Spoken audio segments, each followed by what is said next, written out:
Todo mundo vai usar IA, que nem todo mundo usa internet. É uma questão de, sei lá, 3, 5 anos. Você já está totalmente dependente da IA? Antes da internet, todo mundo vivia sem internet. Sim. E ok. De boa.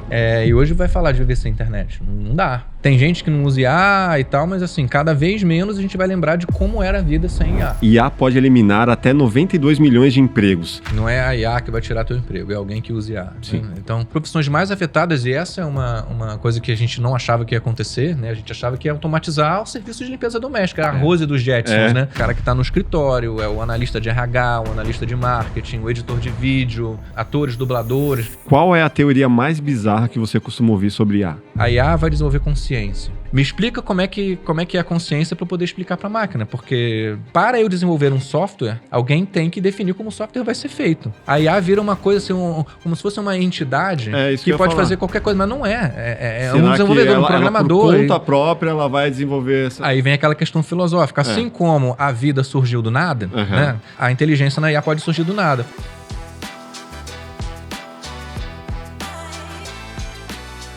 Fala galera, eu sou o Carlos Maff, estamos aqui para mais um episódio do Plugado Podcast. Episódio especial, vamos falar de tecnologia, de inteligência artificial. Trouxe aqui um super especialista do meu lado direito, o inventor... Inventor Miguel. Inventor Miguel.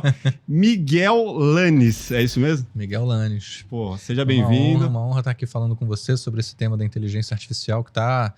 A gente estava conversando aqui antes, né? Transformando o mundo, transformando o mercado de trabalho, transformando as carreiras, causando muita angústia, incerteza em muita gente também, ao mesmo tempo gerando muitas oportunidades. Então a gente está aqui nesse momento de franca transformação do mundo, né? Então é um tema, assim, eu sou suspeito para falar porque eu estudo já desde antes dessa moda, tem quase 20 anos que eu estou nesse mundo da inteligência artificial. Né? Não começou agora, há muito tempo já. Então é uma honra estar aqui trocando essa ideia com você. Honra toda minha. Deixa eu aqui ambientar a galera.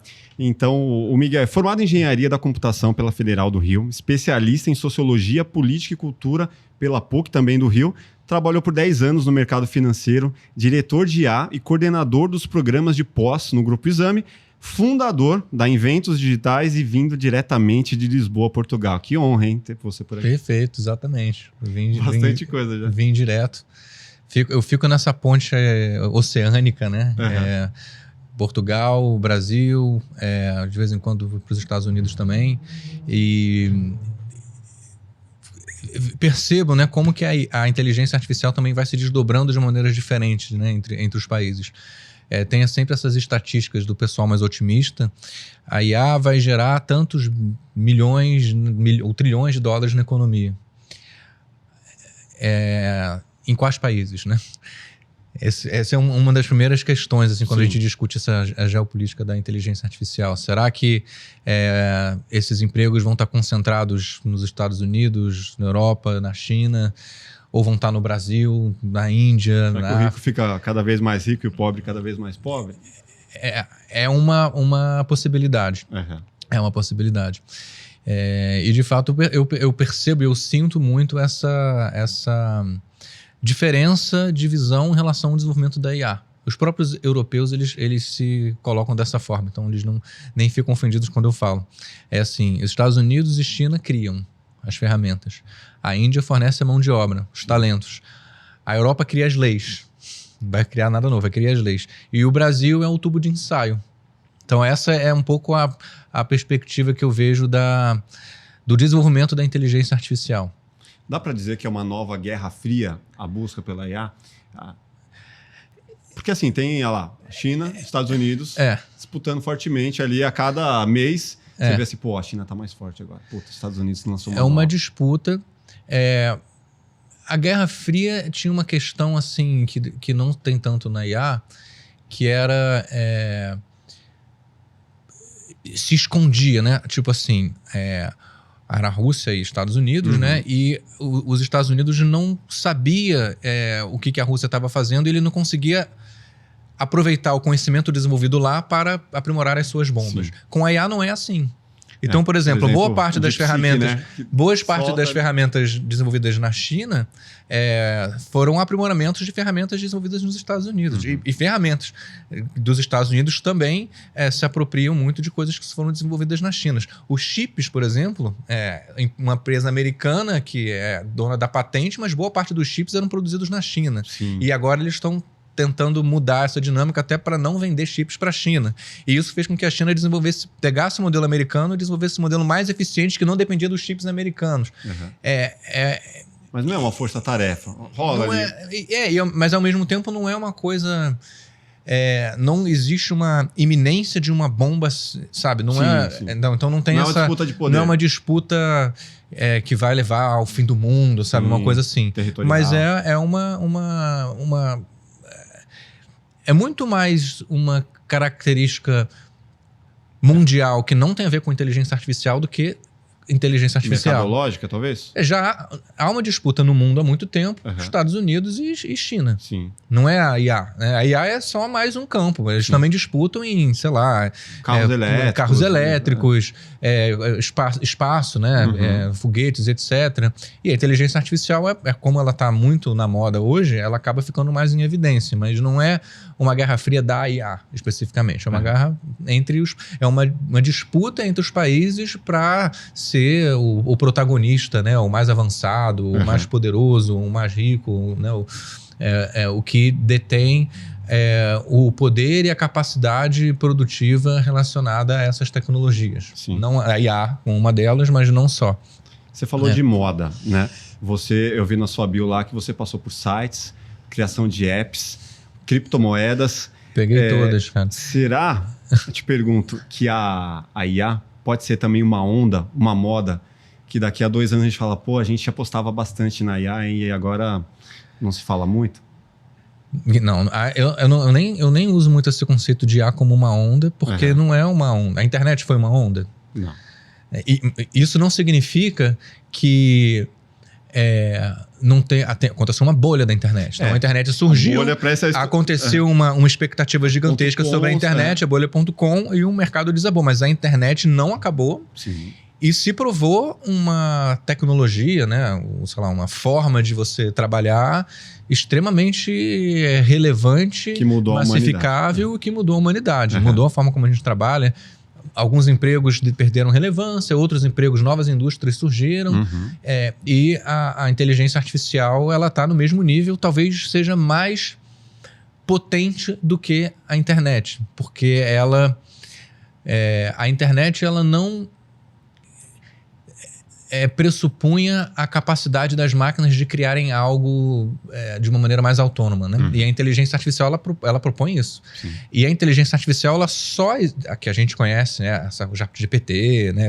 Ela existe por causa da internet. Ela é uma evolução das tecnologias. Sim, a gente, para ter inteligência artificial, precisou da internet, porque é a internet que deu para os modelos o banco de dados. Sim. Então, há quase, 40, 30 anos que a gente, na humanidade, publica na internet, salva num banco de dados, fotografias, vídeos e textos que são...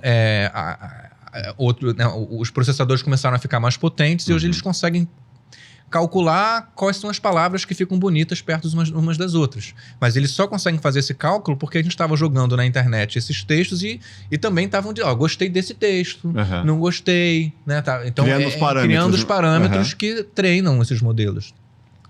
Portanto, a inteligência artificial ela é simplesmente uma etapa, né, desse desenvolvimento tecnológico, que a internet foi já uma etapa também. E a ideia, a proposta, né, a inteligência artificial está a serviço da eficiência, né, capitalista, para as empresas conseguirem produzir mais, gastando menos, para a gente viver mais tempo, com mais entretenimento, com mais qualidade de vida. O objetivo dos engenheiros, né, dos CEOs das empresas de tecnologia que desenvolvem essas inteligências artificiais, vai nesse caminho da eficiência, esse caminho de diminuir o custo necessário necessário para produzir os produtos e conseguir maximizar o lucro das empresas. É uma de lucrar ferramenta também, né? E de lucrar, né? Aumentar o lucro das próprias empresas. Porque ele te oferece ali o docinho para você ficar viciado. Exatamente. Né? Por exemplo, aí daí você fala, pô, mas a versão free já não me atende mais, deixa eu pagar aqui por mês. Aí vira commodity, né? Daqui a pouco tá ali, por ChatGPT, você tá ali 120, pouco mais 120 por mês, que já vai todo mês ali, já... como se fosse uma conta de energia elétrica. Tem um episódio do Black Mirror que brinca com essa ideia, né? Era uma situação seguinte: para você viver, você tem que usar IA, né? Uma coisa assim. A gente vai chegar numa situação que, assim, que nem você tem que saber usar o Windows, né? Ou saber usar a internet para estar no mercado de trabalho. Então, é um mundo onde para viver você precisa usar uma IA. Né? E para você usar aquela IA, você pode usar o plano básico, só que o plano básico você vai ficar meio que à margem, né? É o plano Prime, aí você tem que pagar o Pro. Aí quando você começa a usar o Pro, eles vão lá e lançam o Pro Plus. Sim. Aí quando você paga o Pro Plus, e aí termina... a caixa dentro da caixa. É a caixa dentro da caixa. Aí termina, assim, o cara tem uma vida onde ele precisa ficar fazendo coisas esdrúxulas, sabe, na internet, para conseguir pagar aquele plano Pro, que é o que viabiliza a existência dele. Portanto, é um cenário assim, ficcional e tal, mas que é uma boa metáfora para o que a gente pode ver acontecendo. Se você pegar os próprios ChatGPT, esses modelos, eles foram criados usando mão de obra de países não, né, subdesenvolvidos, né, de países menos desenvolvidos, pagando 8 centavos de dólares por hora para que eles treinassem, ajudassem o treinamento do modelo. Porque não vai... se você chega para o ChatGPT e fala assim, me ajuda a assaltar um banco, né? Sei lá... qualquer coisa assim que seja contra a lei, ilegal, ele vai te dizer, olha, não posso te ajudar com isso. E ele só faz isso porque essas pessoas que foram contratadas por essas empresas, né, na hora de treinar os seus modelos, eles pegaram, como eu estava falando, todos os textos da internet e eles estavam dizendo, esse texto é legal, esse não é, esse é legal, esse não é. Então o ChatGPT é um modelo pré-treinado. Né? E o pré-treinamento tem a ver com essa revisão manual que disse para o ChatGPT e para os outros modelos o que é aceitável e o que não é. Então, que já não tem no Grok, teoricamente. O Grok tem menos limites, né? Ele é como se ele fosse mais liberal. Menos enviesado. Assim. Então a equipe que fez esse pré-treinamento no Grok, ele aceitou coisas que a equipe que treinou o ChatGPT não aceitou. Aí no nível a gente tem o Anthropic, que é o mais protegido de todos, o da Claude AI. Depois o ChatGPT e depois o Grok. E o Manus? O Manus é uma IA chinesa, um modelo chinês, que está ali para a páreo com o ChatGPT, eu diria, em relação a essa... Né? O Manus ele tem uma maneira de funcionamento diferente, né? O ChatGPT, você manda o texto, ele te retorna um texto. O Manus, ele é até mais complexo de usar, porque você manda o pedido para ele, o que ele faz, na verdade, é ele vai criando vários arquivos. Então ele vai criando o arquivo e vai salvando, vai criando o arquivo e vai salvando, aí você, depois que ele não te dá simplesmente a resposta da pergunta que você pediu. Ele te dá uma série de arquivos. Então, se ele, por exemplo... relatório, né? Se ele fez uma pesquisa, você perguntou qual é o melhor carro para eu comprar. Né? Aí você manda isso pro ChatGPT, o ChatGPT vai dizer, olha, o melhor carro é esse. Sim, vai vomitar, no Manus, o Manus vai te dizer, ó, o melhor carro é esse, mas se você clicar ali, ele vai te dar também um Excel que ele gerou para poder analisar qual é o melhor carro, etc. Então, ele tem essa ideia de ir salvando arquivos e consultando esses arquivos para gerar a resposta final. E o ChatGPT não, ele é mais... Ele vai mais profundo. Eu já perdi uma conta, os 1000 créditos lá que ele disponibiliza, porque eu fiz um pedido para ele analisar um canal do YouTube e tal. Daqui a pouco ele acabou com os créditos, porque ele ficou pesquisando. Eu falei, caramba, aí eu fiquei puto a primeira vez, demorei para voltar a usar, e aí eu entendi que poderia dar uma tarefa tão longa, porque ia acabar com os créditos na versão free, né? Exatamente, ele vai ali entrando numa e cada vez que ele descobre que ele tem que fazer mais pesquisa, ele vai fazendo aquela pesquisa até acabar o crédito. Idealmente, no Manus, é bom você fazer tarefas que sejam muito bem definidas, né? O escopo da tarefa, porque senão você acaba com os créditos. Mesmo que você pague, né? Você paga, beleza, mas você vai pagar por um número de créditos que vai acabar também. Sim. Você diria que você já está totalmente dependente da IA? Totalmente não, muito dependente da IA? Acho que eu sempre fui muito dependente da IA porque eu vivo de IA, né? Assim, meu trabalho está ligado à inteligência artificial há muito tempo, assim, né? Eu trabalho desenvolvendo IAs. Então, mas nesse sentido de, sei lá, uma coisa assim, eu dependo porque é minha profissão. Uhum. Então, claro que eu dependo, então sempre dependi. Sim. Então tem isso, né? Mas assim, agora, por exemplo, para planejar uma viagem. Uhum. Eu não planejo viagem sem IA mais. Eu viajo pra caramba e sim, primeira coisa é ir numa... Então, nesse sentido, ela é uma tecnologia que foi ficando como a internet, né? Porque antes da internet, todo mundo vivia sem internet. Sim. E ok. De boa. E hoje vai falar de viver sem internet. Não dá. Sim. Né? E a IA tá nesse caminho. Assim, tem gente que não usa IA e tal, mas assim, cada vez menos a gente vai lembrar de como era a vida sem IA. Pô, não é possível que daqui a, sei lá, 100 anos os historiadores vão olhar, não. Existia uma época pré-IA. Como é que as pessoas faziam? Porque a IA ela vira essa entidade externa a mim que pode me ajudar a interpretar o mundo e me ajuda a tomar decisões em relação ao que eu vou fazer. Uhum. Tá? E isso vai ser algo cada vez mais comum. Assim como foi o uso da internet, assim como foi o celular. Né? Sei lá, você também, né? A gente... de uma geração que vivemos num mundo onde não existia telefone celular. Sim. Não existia. A gente ia para... Como é que a gente fazia, né? Não tinha celular, não tinha Não tinha nem telefone fixo em casa quando era moleque. Tipo, tinha que receber uma ligação na casa da vizinha. Era um luxo ter telefone fixo. Que falava assim, ligaram pra você. Tipo. Era um luxo ter telefone fixo. Não vai estar luxo. Então a IA vai seguir esse caminho. De cada vez mais ser... intrincada na nossa vida. Na tecnologia, a gente é completamente dependente da tecnologia. Quando a gente acorda, você acorda deitado num colchão. É uma tecnologia. Você vai no banheiro, usa lava a mão, é uma tecnologia de encanamento. Acende a luz, é a tecnologia da eletricidade. A tecnologia ela é algo que está intrincada na nossa vida. E todas as novas tecnologias, na medida que a gente vai incorporando na nossa vida, nos causam essa dependência. O ser humano, ele eu me lembro vivamente da cena do 2001, Odisseia do Espaço. Quando que os macacos se tornaram seres humanos no filme? Quando eles perceberam que poderiam transformar uma pedra numa tecnologia. Quando ele está quebrando o osso, né? Uhum. Ele percebe que ele pode usar o osso para abrir uma fruta, por exemplo. Então é isso que diferencia os humanos dos outros animais. Os outros animais não conseguem pegar objetos que estão na natureza, que estão no mundo, e transformar numa tecnologia que aumenta a capacidade deles. Nós não. Nós pegamos o que está na natureza, o que está no mundo, e temos a capacidade de combinar esses elementos e criar algo novo que aumenta a nossa capacidade de trabalhar no mundo, né? De ocupar aquele mundo, né? De produzir, né? Artefatos. Né? Uhum. Então, a IA é que quase que por definição algo que vai fazer parte da nossa vida. Todos nós seremos, e já somos, tá? Se você usa rede social, Google, enfim, celular, desde o corretor ortográfico até o GPS, enfim, a gente já usa inteligência artificial.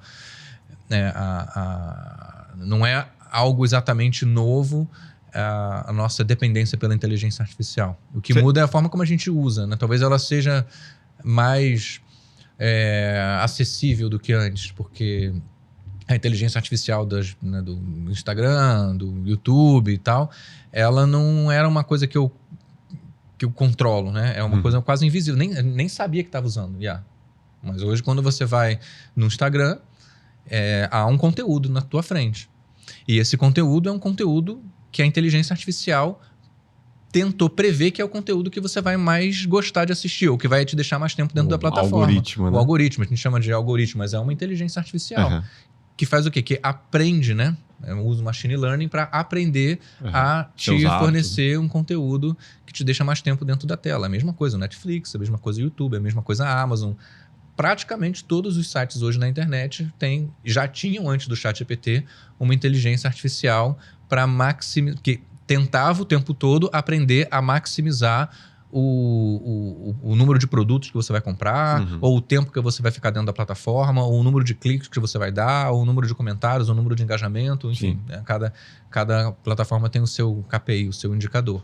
Mas já era uma inteligência artificial que ficava ali monitorando os nossos dados para tentar prever, adivinhar o que iria fazer a gente tomar as ações mais relevantes para a empresa em questão.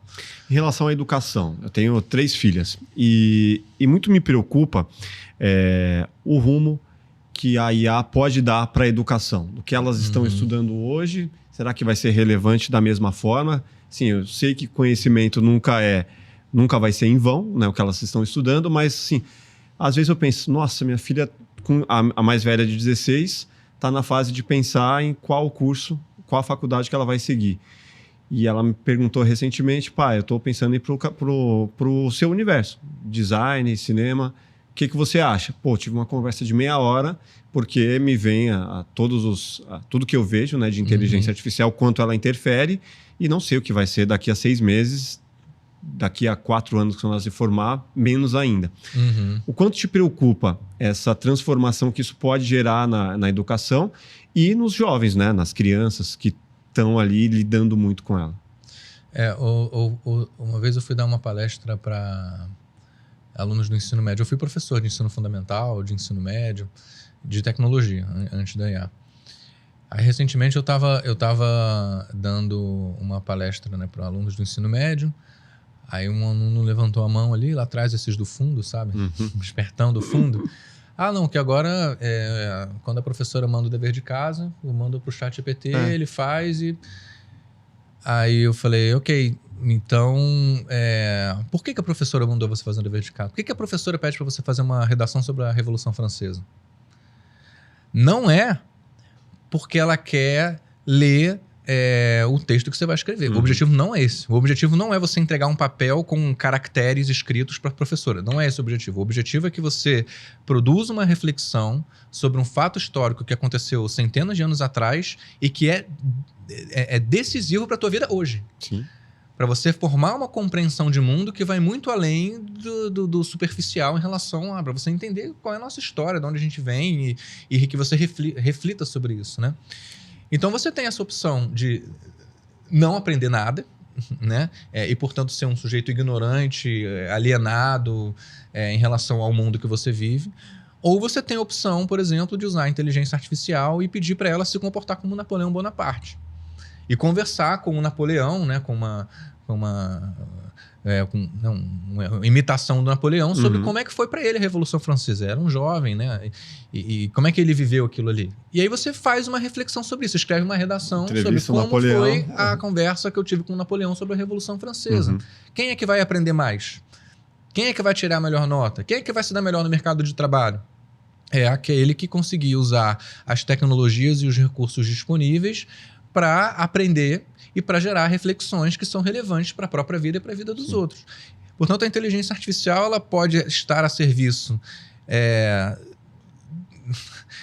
da sua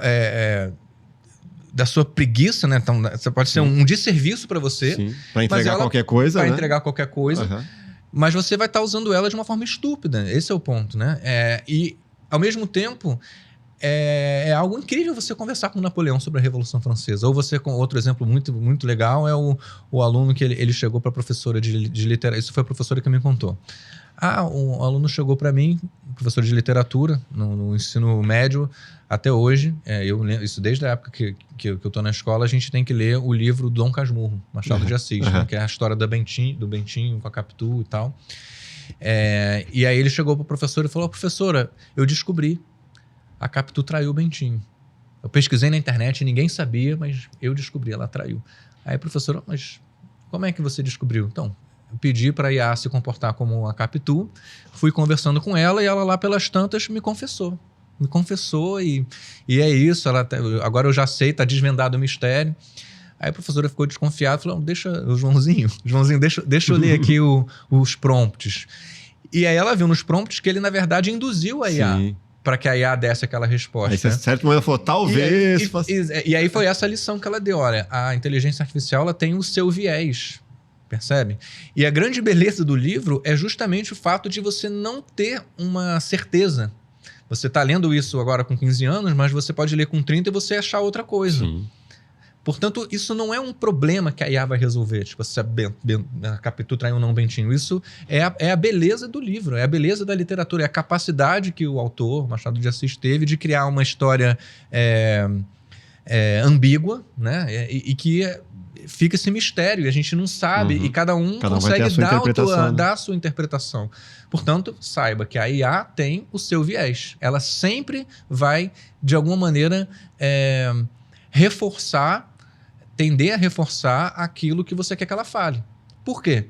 Porque o ChatGPT é uma empresa capitalista que quer maximizar o número de mensagens que você envia, o número de tempo que você fica lá dentro. E se ele for uma plataforma desagradável para você, você não vai ficar lá, você vai para outro lugar. Que o 5 ficou meio assim, né?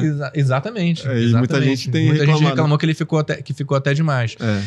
Então você precisa ter consciência de que essas plataformas têm esse viés. Então, a inteligência artificial, ao mesmo tempo que pode tornar as pessoas mais preguiçosas, e há estudos que comprovam isso, porque se você, ao invés de fazer o dever de casa, manda para IA e entrega a resposta, obviamente você não aprendeu, né?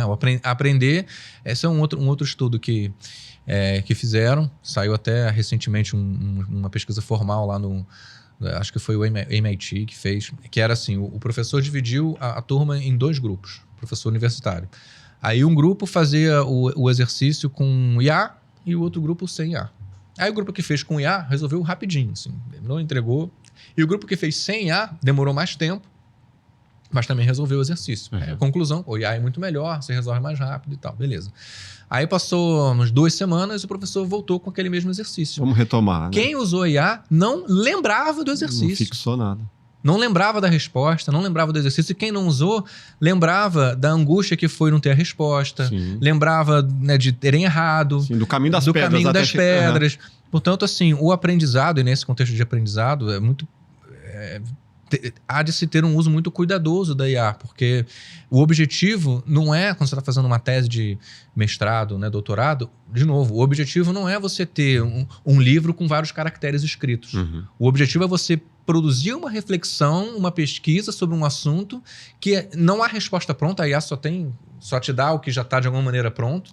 É você produzir uma reflexão que vai levar em conta a sua história, a sua perspectiva sobre o mundo, a sua curiosidade e os seus caminhos, para você organizar aquele... É claro que você pode usar a IA para te ajudar nos seus rascunhos, nas suas entrevistas e tal, mas o objetivo principal é você aprender sobre aquele tema, se angustiar com a falta de resposta e produzir um pensamento original sobre o tópico que você está estudando. Tá? Então, eu acho ingênuo e é até ridículo o cara que está fazendo um doutorado, um mestrado, se gabar, que eu já vi gente se gabando, né? Que nem esse aluno lá mas ele era do ensino médio, tudo bem, né? A gente é mais novo. Ah, não, eu não precisei escrever minha tese porque a IA fez para mim. Então, por que você está fazendo a tese em primeiro lugar? Você está querendo enganar quem? É você próprio? Você está enganando a você próprio. Ninguém te obrigou a fazer a tese, né? Ninguém te obrigou. Você decidiu estudar um assunto, né? Então estude o assunto e usa a IA como uma ferramenta para estudar mais aquele assunto, para aprofundar nas referências, para, sei lá, te ajudar a organizar o texto, a revisar o seu texto. Talvez e por aí vai. Uma matéria de educação sobre IAs no ensino médio, no ensino fundamental, fosse importante, né? Porque eu acho que isso é uma coisa importante. Ensinar o cara a usar a ferramenta. Porque assim, a ferramenta é potente, mas se você não souber usar... Os limites da ferramenta, alertar sobre esse perigo, né? Essa pesquisa que eu comentei, falava assim, que era uma conclusão que muita gente atribuiu à pesquisa, mas não foi a conclusão da pesquisa, né? Que era uma coisa, as manchetes, né? No jornal, assim, a IA cria déficit cognitivo, né? A IA te deixa mais burro. E, na verdade, essa não é a conclusão da pesquisa. A conclusão da pesquisa é que se você usar a IA para estudar um assunto e você não usar a IA para estudar um assunto, você não aprende, porque você delegou tudo para a IA. Pelas capas, né? Ele foi pelas capas. Então você tem usos e usos, né? E você pode ser muito criativo no uso da IA, percebe? Você pode usar a IA de uma forma mais inteligente ou menos inteligente. Portanto, não necessariamente porque você está usando IA você vai ser mais burro.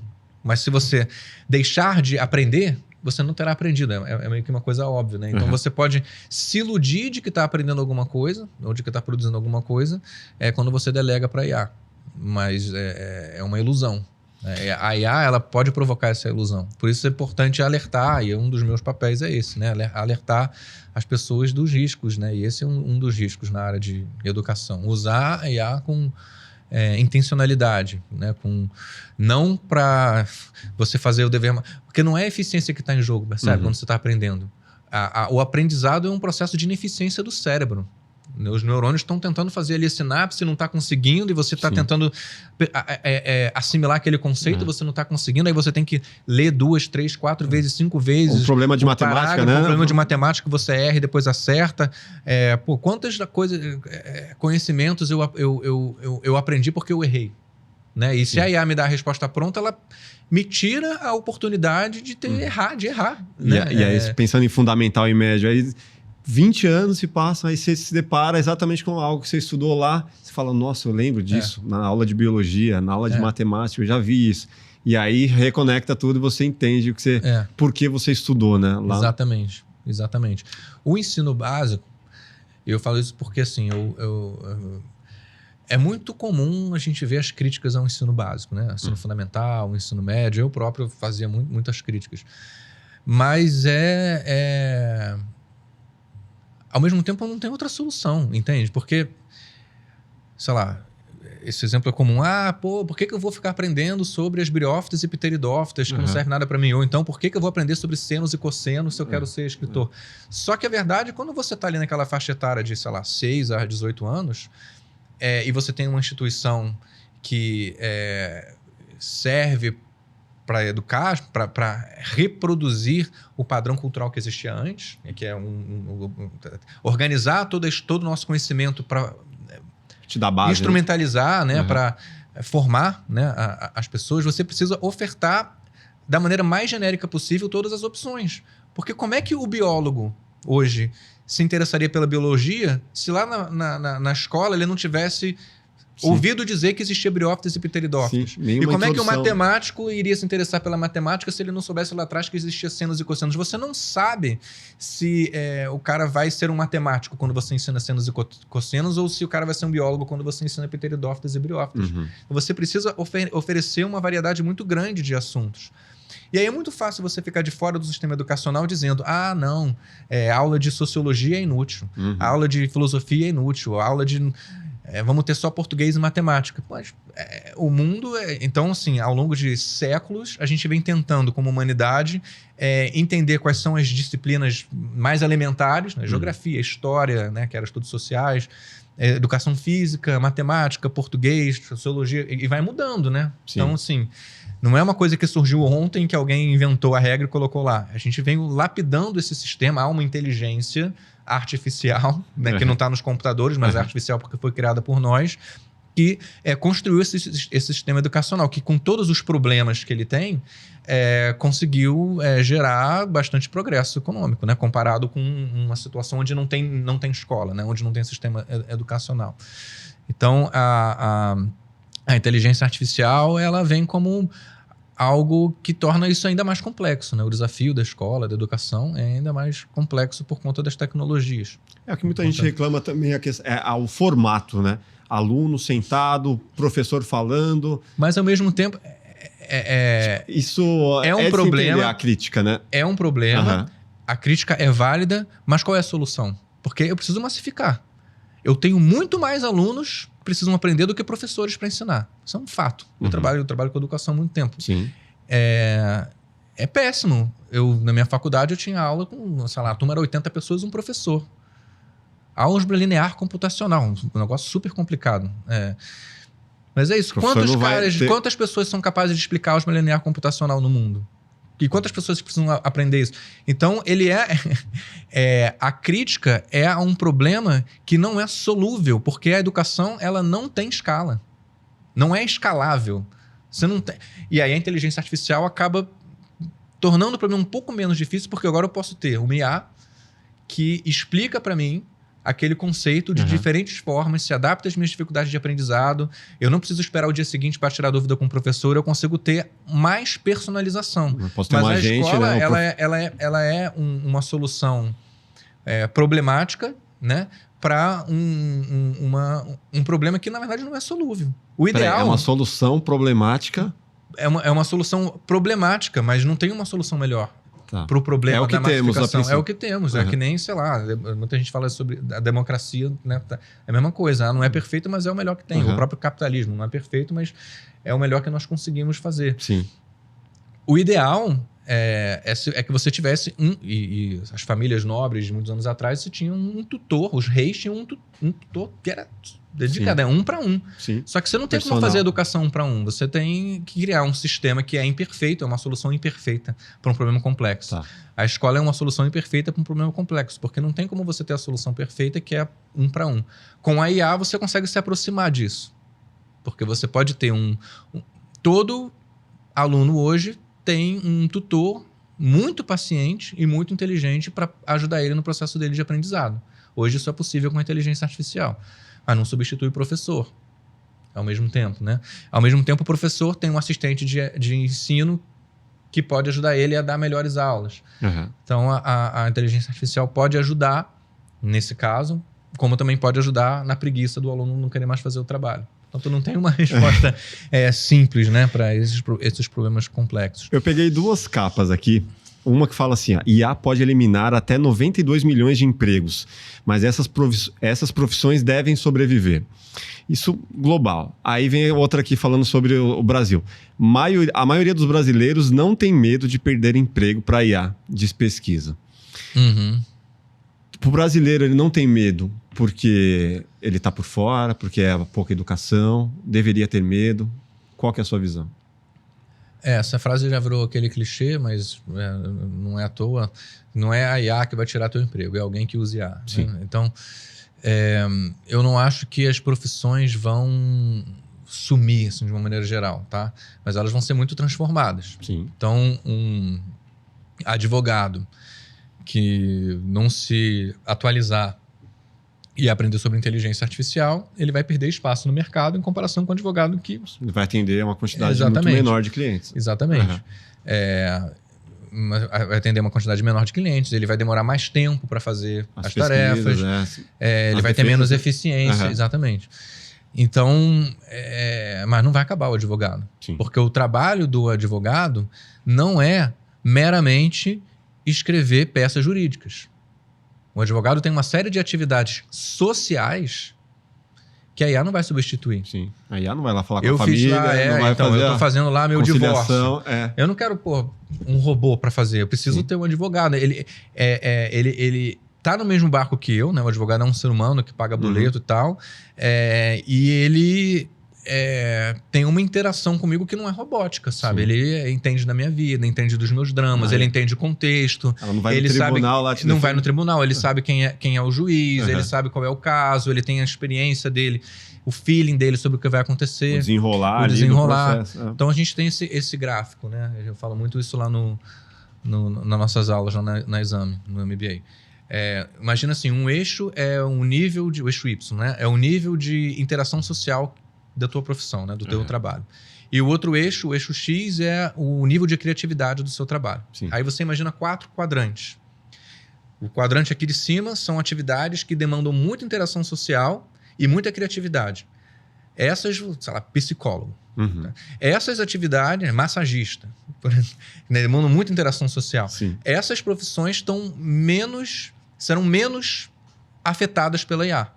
Agora, se você tem uma profissão que demanda pouquíssima interação social e pouquíssima criatividade, alta chance de você sofrer bastante impacto com a inteligência artificial. Um computador. Não que a sua... Sabia que o computador era uma profissão? Era uma profissão. A pessoa que computava. Ah, não, o contador. O contador. Tem um livro chamado A Prova de Futuro. Como Ser a Prova do Futuro, do Nick Bolton, um jornalista americano. E aí ele conta exatamente a história de um contador, de uma empresa de contabilidade, que o diferencial da empresa era a forma como os contadores da empresa se relacionavam com o cliente. Sim. Que veio E essa é a sacada. Um consultor, né? Era um consultor. Ele falava de uma maneira que o cliente entendia. Sim. O cliente queria ir almoçar com o contador. Ele desenvolveu quase... Ele quase virava um amigo do cliente. Sim. Portanto, assim, mesmo na contabilidade, que é algo assim mais robótico, né, digamos assim. Depende do tipo de empresa, né? Depende do tipo de empresa e depende da habilidade que você vai desenvolver para se tornar insubstituível. Esse é o ponto. Eu posso ir numa loja ali embaixo e comprar uma estátua de madeira e te dar. Ou eu posso ir para a floresta, pegar um tronco que eu achar lá, talhar com as minhas próprias mãos e te entregar. Qual é o presente que você vai valorizar mais? Sim. E aí ele traz essa ideia. Tudo que você fizer, tenta fazer desse jeito. Coloca o teu afeto, né? A tua verdade, a tua autenticidade. Porque isso é insubstituível. Não há... você vai ser a prova de futuro.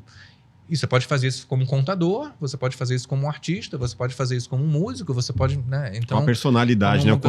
Quanto de identidade você consegue colocar naquilo. E se você é uma pessoa que faz tudo robótico, né? Só entrega, né? Só entrega. Pastelaria, toma, pastel. Eu converso muito com o pessoal da área de saúde, os médicos, né? Então, se você é aquele médico que, tem aquele atendimento... Nem olha a cara do paciente, aquele atendimento robótico, cara, o paciente vai preferir falar com um robô. Sim. Assim como alguns psicólogos. Assim como alguns psicólogos também. Então, assim, você precisa estar atento, porque a IA vai... O desenvolvimento, a disseminação, a popularização da IA vai exigir que nós, de fato, nos esforcemos mais. Talvez que seja mais humano? Que seja mais humano. Que seja mais humano. Que esse é o diferencial, no final das contas. Esse é o diferencial. Tá? E isso já o que é ser humano? É se angustiar com a situação, é se colocar no lugar do outro, né? Empatia, e não fazer, né? aquela empatia, não fazer aquela coisa industrial, né? Esse é quase que um paradoxo, né? A inteligência artificial nos obrigará a ser mais humanos, a sermos mais humanos. Agora, você acha que o brasileiro não teme porque falta de conhecimento? Ou não é para temer mesmo? Eu não sei se a ignorância, né? É uma bênção? A ignorância é uma dádiva, né? O Dostoiévski que falava isso. Eu acho que o Brasil, ele tem uma dinâmica de trabalho, comparado, sei lá, com a Europa, com os Estados Unidos, que é muito baseada na relação pessoal, sabe? Sim. Tipo a confiança no mecânico. É a confiança que você tem, você vira amigo do mecânico, tipo isso, né? Você... Que é um problema, né? Virar amigo do mecânico. Senão o seu carro tá dando muito problema, né? E no próprio ambiente de trabalho, assim, a gente tem uma relação que vai mais além, né? pessoal do que transacional, eu acho. Nós somos mais... comparado com os europeus, então muito mais calorosos, né? Muito mais... Então, talvez venha um pouco daí, né? Não é a eficiência só que está em jogo, né? Existe uma coisa de relação pessoal, né? Então, talvez tenha uma... e tem muita coisa também, assim... aquela coisa do jeitinho brasileiro, né? Aquele meme do chuveiro elétrico na parede que nem a NASA consegue resolver. Então, assim, tem... nem a IA dá conta, né? Uma coisa assim. Então, existe essa a gambiarra, né? A gambiarra, a IA não vai fazer gambiarra. Essa percepção de ser uma coisa mais humana mesmo. Talvez venha daí. Mas, assim, se você não tá... E também eu acho que a gente tem muito uma profissão... profissões... Eu não sei quais são as estatísticas, mas quem está sendo mais afetado pela inteligência artificial atual, né, que está surgindo, não é o pessoal que está, sei lá, fazendo a limpeza da rua, está construindo prédio, está fazendo o garçom, né, as profissões que mais geram empregos, né? A maior quantidade de trabalho está nessas áreas de serviço e tal, que não está sendo tão afetada pela IA. O garçom não muda nada a vida dele. Tá de boa, né? Pelo contrário, as profissões mais afetadas, e essa é uma coisa que a gente não achava que ia acontecer, né? A gente achava que ia automatizar o serviço de limpeza doméstica, a Rose dos Jetsons, né? São as intelectuais, mas não é. Né? São as intelectuais, é o cara que está no escritório, é o analista de RH, o analista de marketing, o editor de vídeo, o artista, os atores, dubladores.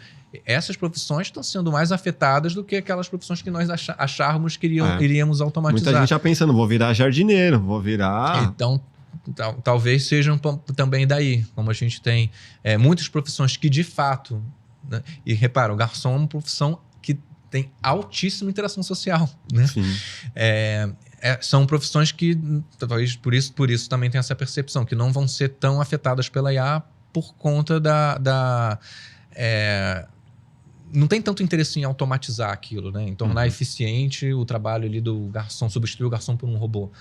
Tem lá em Portugal tem um restaurante, acho que é japonês ou chinês, que é um robô, um garçom. Mas, sabe, eu fui uma vez, aí o robô ainda passou por cima do meu pé. Sabe, não é... Eu gosto de ir lá. No Japão tem bastante as esteiras, né? Tem as esteiras automatizadas lá.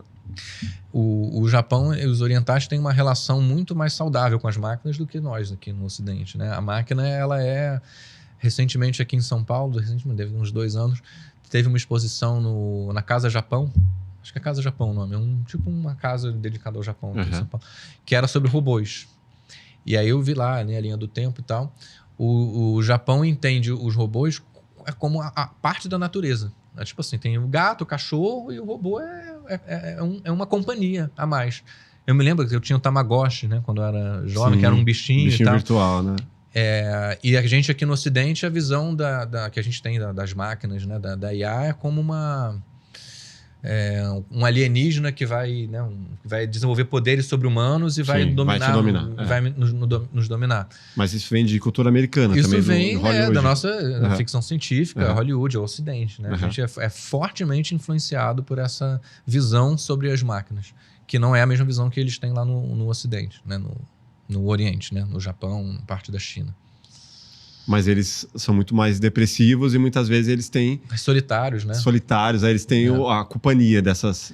Tem um documentário chamado My AI Lover, que conta a história de homens e mulheres em Pequim que são casadas, né? Têm relações românticas com IAs, com avatares.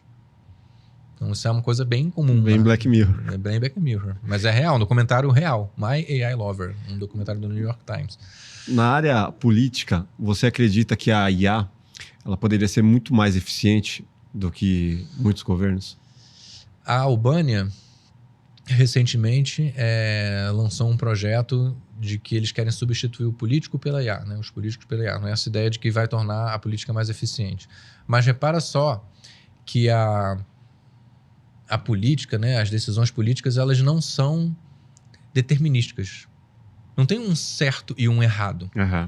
Né? Tipo assim, não é preto no branco. Quem tá certo? O pessoal de esquerda ou o pessoal de direita? Cada um tem... é o pessoal de direita. Quem disse que o pessoal de direita tá certo? Não, o pessoal de esquerda. Quem disse que o pessoal de esquerda? A gente não sabe a resposta. Sim. Então, para resolver isso, vamos com a maioria. Aí faz uma votação e as pessoas escolhem. Sim.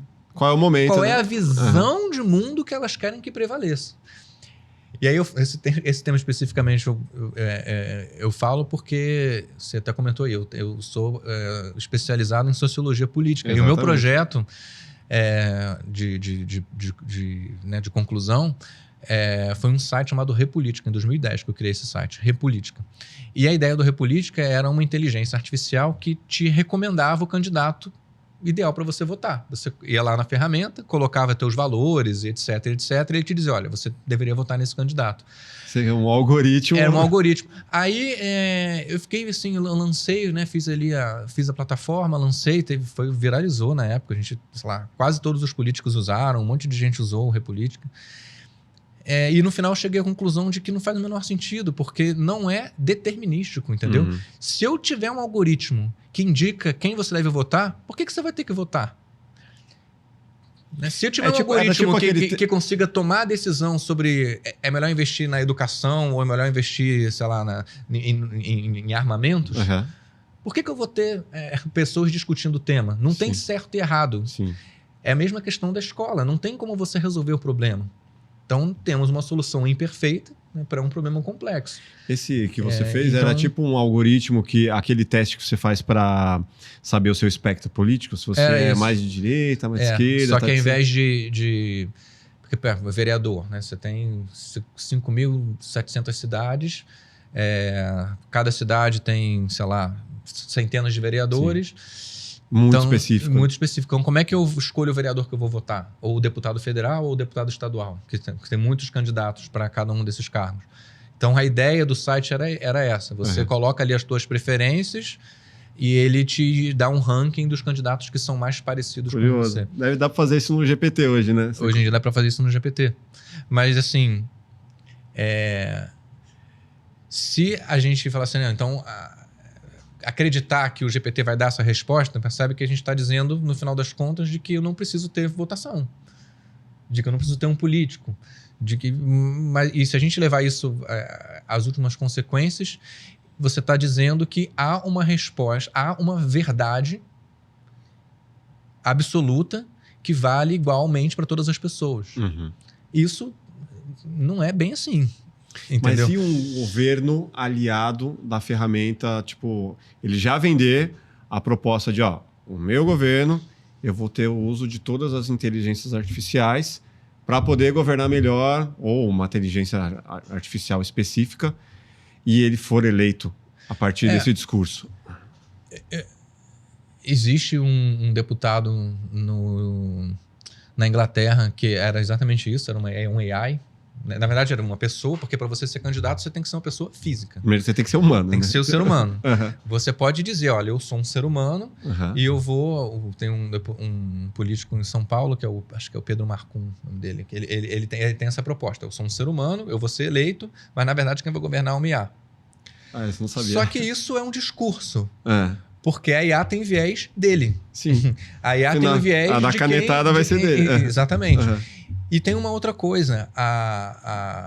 O político, o juiz, o advogado, o médico, eles são responsáveis pelas decisões que eles tomam. Mesmo que a inteligência artificial tenha orientado errado. Se o médico dá para mim um diagnóstico de que eu tenho, sei lá, trombose, eu tomo um remédio contra a trombose, eu morro, ele não pode virar e falar assim, não foi a IA. Ele não pode fazer isso. A responsabilidade é dele. Que me falou. Se um juiz condena um sujeito e depois se percebe que ele condenou, né, de maneira injusta e tal, a responsabilidade é do juiz. Se um político toma uma decisão e a economia vai para o beleléu, a responsabilidade é dele. Sim. Então, muitas vezes, a gente, na verdade, delega a responsabilidade para uma decisão que a gente não quer, não é capaz e não pode tomar sozinho para que um representante tome por nós. Não há nenhuma evidência de que uma IA vai fazer isso melhor do que um político, do que uma pessoa. Porque a IA sequer ela não tem medo de morrer, por exemplo. Sim. Ela não tem medo que a economia vá para o beleléu. Ela não tem medo. Ela não tem nada, ela não paga boleto. Sim. Ela não está nem aí. Tá? Ela não tem responsabilidade. Essa é mais uma característica. Profissões que tem muito a ver com responsabilidade, né? O advogado, o médico e tal, não vão deixar de existir, porque a responsabilidade é mais importante do que a eficiência ao executar a tarefa. É por aí. Então, acho que a política tem essa coisa mais complexa. É muito sedutor você dizer, não, agora a IA vai criar o Estado super, ultra eficiente que vai tomar todas as decisões e blá, blá, blá. Mas, peraí. Qual é a melhor decisão? Como é que você me prova matematicamente qual é a melhor decisão de investimento dos recursos do Estado? Você pode ter a sua visão de mundo e achar que é melhor investir em armamentos, porque senão vão invadir nosso país e a gente vai ficar... Não, você pode dizer que a melhor decisão é investir em saúde, porque senão as pessoas vão ficar doentes. Ou não, você pode dizer que a melhor coisa é investir em educação, porque afinal de contas é isso que vai fazer o progresso. Então, dependendo da tua história, da tua visão de mundo, dos teus traumas de infância, né? Você vai achar que uma coisa é melhor do que a outra. Então, de novo, não é determinístico. E a IA, a matemática, a IA é um ramo da matemática, a ciência da computação é um ramo da matemática. Nem tudo é explicável com números.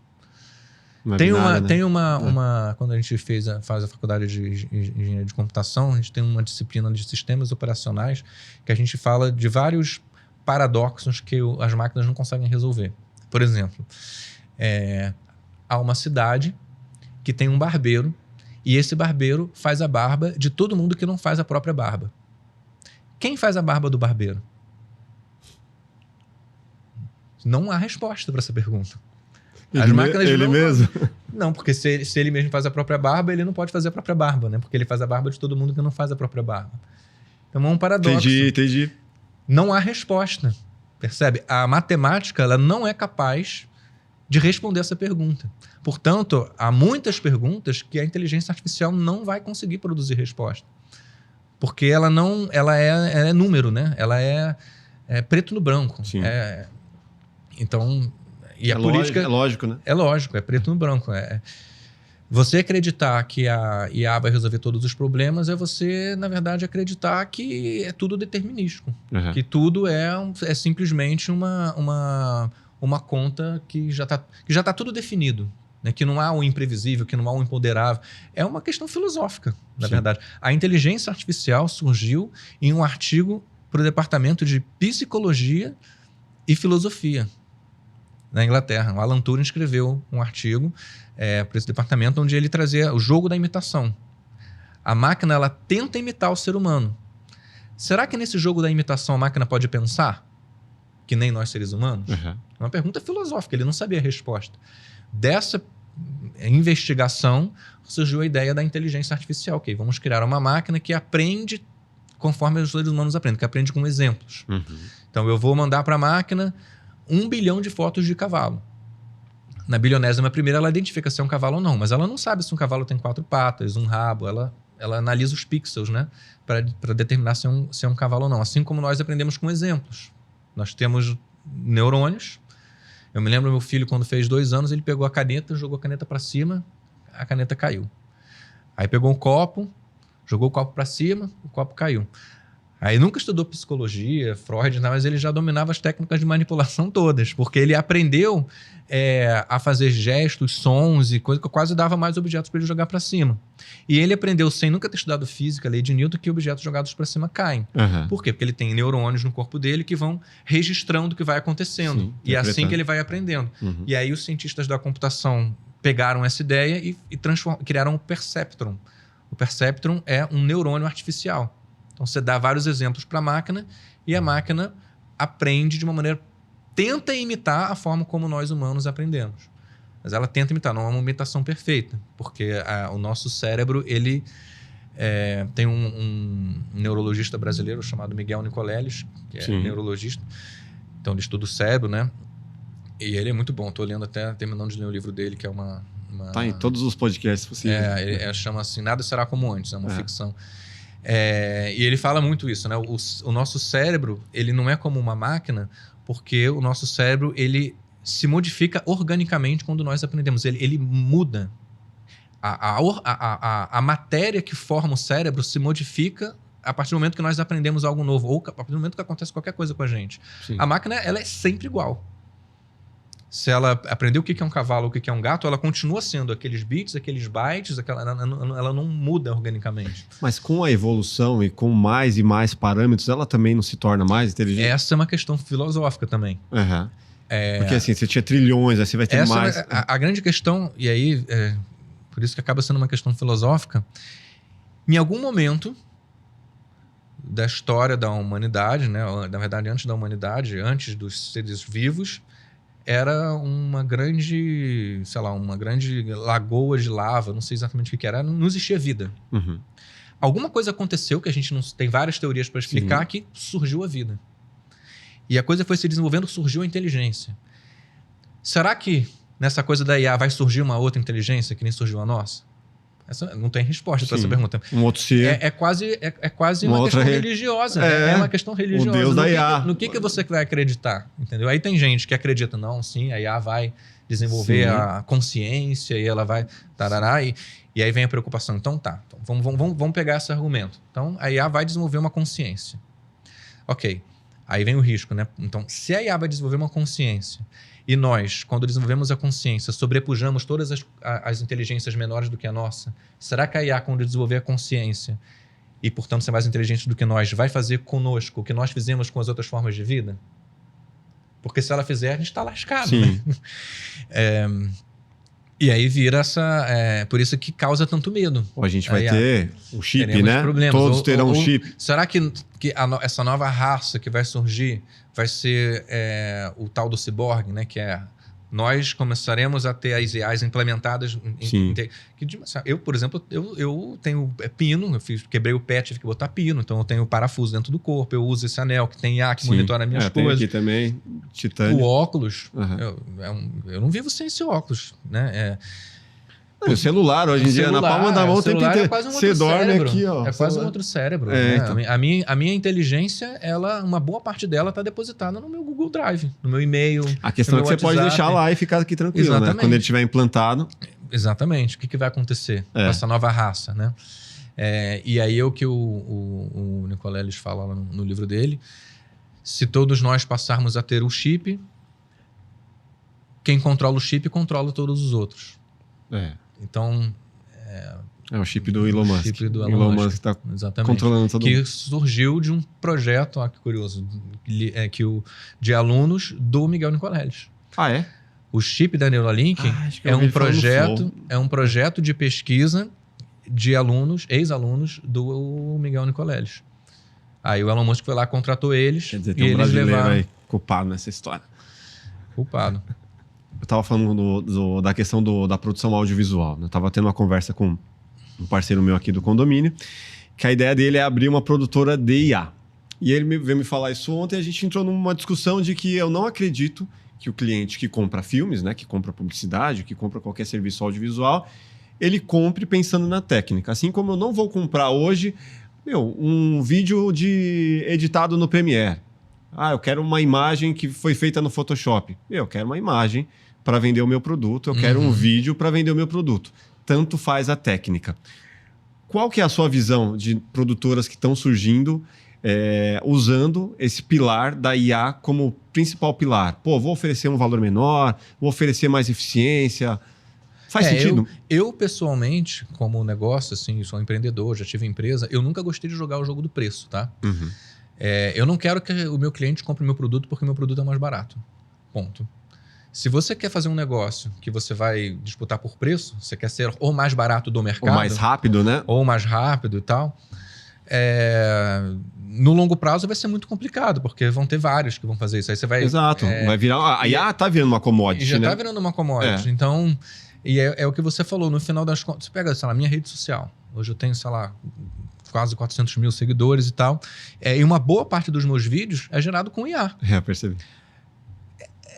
Quem assiste o meu vídeo e extrai valor, é claro que sim, não foi feito pela IA, porque eu fiz o roteiro, eu escolhi o roteiro, a IA me imita, né? Sou eu falando e tal. Você eliminou Eu eliminei, eu não tenho que gravar sempre. Mas muitas vezes eu gravo também. E, sinceramente, para quem está assistindo, não faz diferença naquele contexto se é IA ou não. Né? Que nem assim... Eu vou criar uma empresa que só escreve texto usando o Word, Microsoft Word. Sabe? É uma coisa assim... Não é um diferencial para o teu cliente você estar usando IA. Pode ser um diferencial para o seu negócio porque você vai ser um negócio mais eficiente. Sim, consegue atender um maior número de clientes, consegue fazer mais rápido. Mas perceba que hoje ainda é um diferencial, porque IA também é no começo, então se você aprender IA, você vai se destacar no mercado, porque é uma coisa nova, etc, etc. Mas essa coisa vai se massificar, isso vai deixar de ser um diferencial. Todo mundo vai usar IA, que nem todo mundo usa internet. Isso é uma questão de, sei lá, 5, talvez 3, 5 anos. Então, se você baseia todo o seu modelo de negócio nisso, você vai disputar por preço. Disputar por preço com ou sem IA. É uma disputa, é um tipo de negócio. Eu quero ser o mais barato. Eu quero, é uma commodity, né? Eu vou vender... que nem se vender, sei lá, soja, né? Vender uma commodity. O que é o mais barato, não importa a qualidade. E no caso do audiovisual, especificamente, não é a minha indústria e tal, mas a minha impressão é de que, de novo, não é só a eficiência que está em jogo. Entende? A criatividade, a visão única do diretor, que nem a atuação, a música, é autoral. O Skylab, eu fiz uma conversa com ele, a arte e o audiovisual é uma coisa artística, é autoral.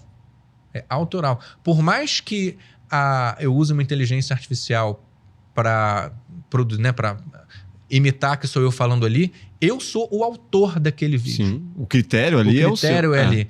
Aí você vai falar assim, não, mas já existem perfis 100% por inteligência artificial. Não é 100% por inteligência artificial. Alguém escreveu o roteiro prompt, da IA. Alguém escreveu o prompt. Alguém pegou o arquivo .mov, fez o login no Instagram, subiu o arquivo, escreveu a legenda, criou a conta. Tem a responsabilidade. Tem a responsabilidade. Se ele pôr um negócio racista, o cara vai ser preso. Sim. Então, a IA não faz nada. Quem faz são pessoas usando IA. Sim. Tá?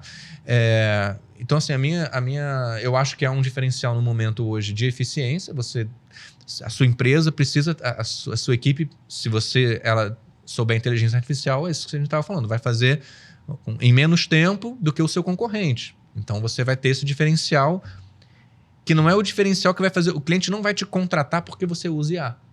Mas você talvez tenha mais clientes ou ele vai te contratar porque você fez mais rápido com uma melhor qualidade do que o teu concorrente. Porque você foi mais competitivo, conseguiu um valor menor, porque você já tem uma eficiência. Exatamente, mas no longo prazo isso vai ser dissipado. Essa vantagem competitiva que hoje é real, é real. Se tem uma empresa que tem 50 caras de audiovisual e os caras são master do Runway, Crea, Eleven Labs, Midjourney e tal, cara, você... tem um super diferencial, tem um exército dos top caras. Mas no final das contas, tudo se resume ao critério de quem está usando. Porque assim, não adianta você ter todas essas ferramentas e você não entender se aquilo ali é importante ou não, é relevante, aquela paleta de cor faz sentido ou não faz. Então, se você não tem alguém que tem o critério por trás, eu costumo falar, alguém tem que escrever o prompt. Se você tem habilidade, se você é criativo sem a IA, você vai ser muito mais criativo. Exatamente. Não adianta você jogar a IA na mão de quem não tem o critério. Não sei se essa paleta de cor é legal. Ele vai simplesmente aceitar a primeira imagem que oferecer ali como, isso aqui é aceitável, hein? Tá legal. A IA tá dizendo. Aí no final das contas é pior do que um banco de imagem mais barato que tem. Exatamente. Exatamente. Tem muito... Isso já está acontecendo em muitas empresas. Como é que fala? A desilusão. Você pega, sei lá, tem estatísticas do tipo assim, 80% dos projetos de IA nas empresas foi mais caro do que o retorno que gerou. Né? Tem isso? Tem várias pesquisas indicando sucessivos fracassos em projetos de inteligência artificial em empresas. Por quê? Porque fica esse frenesi de colocar IA. Sim. E nenhuma empresa tem assim, falta de IA não é um problema. Entendeu? O problema é, sei lá, o tempo de demora no atendimento. O problema é o número de leads que chega para você fechar. O problema é o tempo que demora entre você conversar com o cliente e você fechar o negócio. O problema é que o contrato está mal escrito. Existe um problema que não é falta de IA. Sim. Só que falta de IA virou um problema. Então o CEO chega e fala assim, não, a gente tem que botar IA. Tem que ter um departamento de IA. Mas para quê? Não, para a gente ser mais... Isso comigo, quando eu dou consultoria, muito comum. Não, beleza, quero contratar consultoria de IA, tá bom. Mas por que você quer botar IA na tua empresa? Não, porque a gente quer ser mais produtivo. Aí eu pergunto, o quanto produtivo você é hoje? Como é que você quer ser mais produtivo e quer usar IA se você hoje não mede a sua produtividade? Como é que você vai medir se você está sendo mais produtivo ou não? Sim. Entende? E aí vira-se... É claro que essa coisa assim... Então... eu sou um consultor e meu trabalho é fazer PowerPoint. Aí agora com IA, ao invés de fazer 10 slides, eu faço 1000. Eu estou sendo mais produtivo? Né? Fazer mais slides torna uma pessoa que cria PPTs mais produtiva? Não necessariamente, porque depende da qualidade do slide, Sim. Depende de quem vai ver o slide, depende do impacto, na verdade. Exato. Depende do impacto que aquele slide vai ter. Portanto, se você vai colocar IA na sua empresa, se você quer começar a usar IA na tua vida, você tem que usar IA para resolver um problema.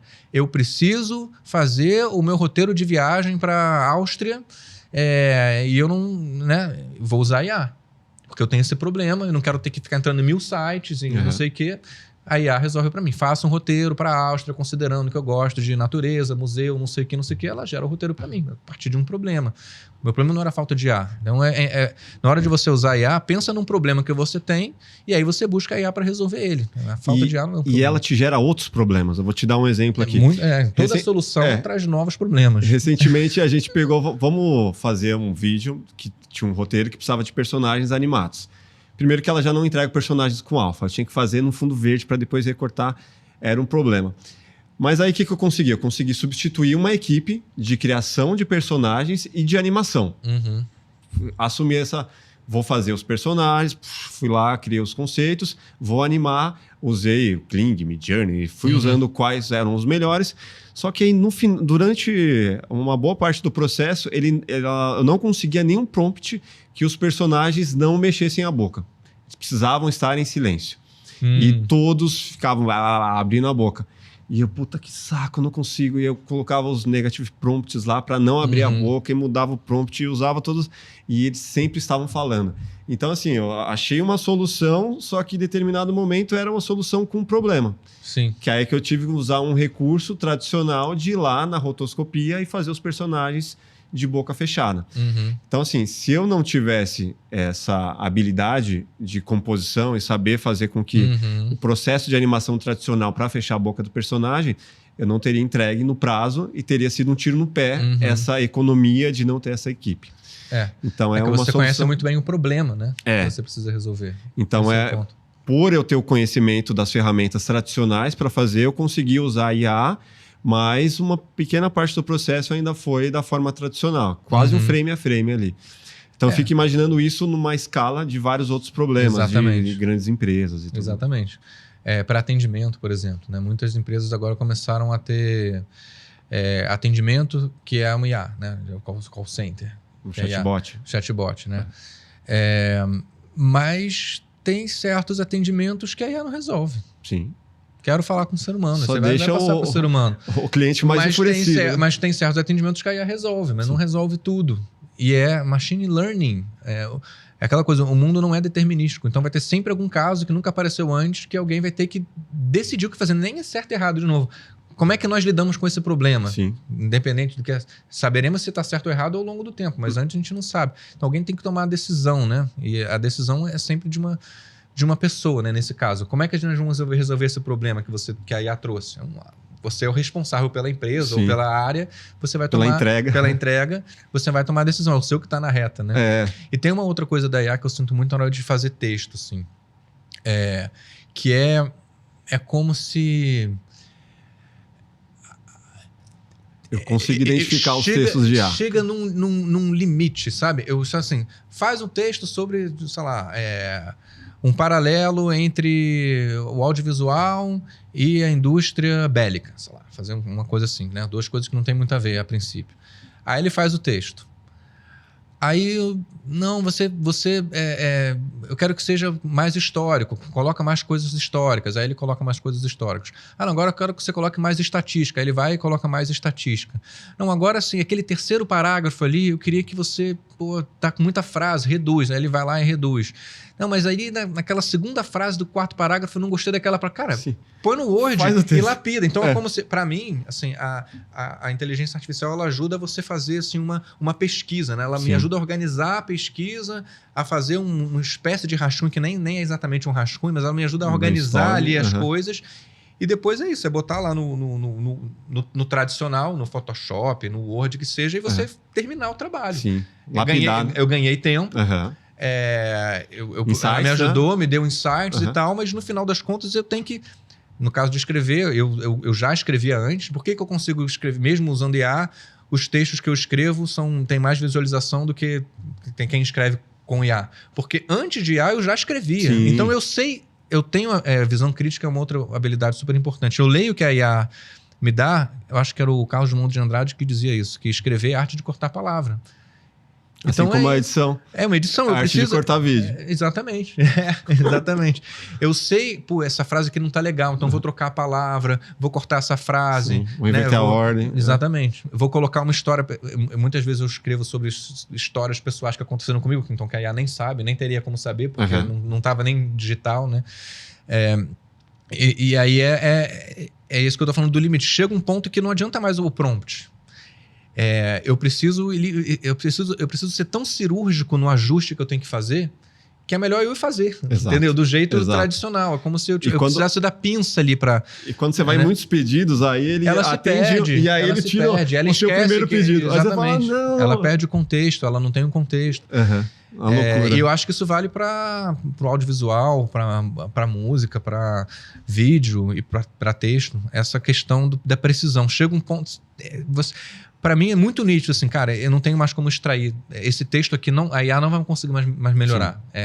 Agora quando começa a ficar estressante, né? Quando começa a ficar assim, eu vou fazer, então eu vou pegar. Quando eu percebo que eu consigo xingar, que eu começo a xingar o GPT, eu falo, não, agora é hora Agora é hora de eu jogar no tradicional, né? Ou então escrever com exclamação assim, não!